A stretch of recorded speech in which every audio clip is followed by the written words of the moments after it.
इथं एक मावळा 500ला भारी होत होता, लढत होता, झुंजत होता, आपल्या राजासाठी स्वराज्याच्या रक्षणासाठी येईल त्याला कापत होता, सपासप सपासप. अरे स्वतः मालोजी 2 हातामध्ये शमशेर घेऊन लढतोय, उभ्या ताकदीनं येईल त्याला कापतोय, येईल त्याच्याशी लढतोय. तो फिरता मालोजी बघितला आणि मुकरा कराडला, इस बूढ़े को पहले लगाम डालो, इस बूढ़े को पहले लगाम डालो.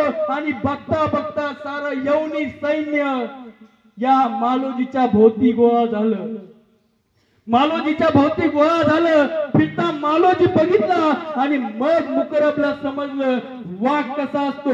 बघता बघता साऱ्या गनिमतचे वार एकदाच झाले. मालोजीने ते 2 शमशेरीवरती पेलले. 60 वर्षांचं शरीर, रगदार शरीर.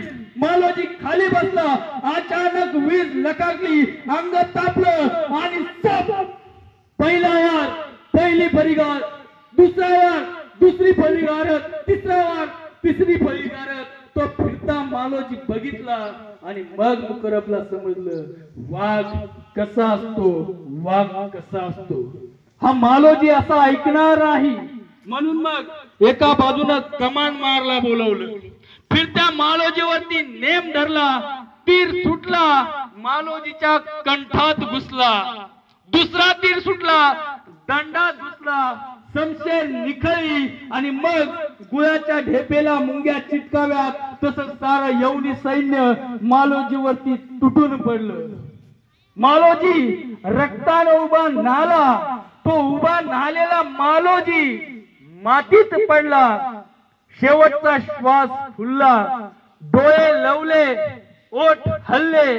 त्या श्वासानं समोरची माती उंच उडाली आणि मालोजी म्हणाला, सांगा माझ्या राजाला, हा मालोजी मातीत मेला. नुसता मातीत नाही मेला तर या मातीसाठी मेला. मातीत मरणारे तर सगळेच असतात, पण मातीसाठी मरणारे फक्त मावळे असतात आणि ते या महाराष्ट्रातच असतात. हे सांगत मेला, हे सांगत मेला.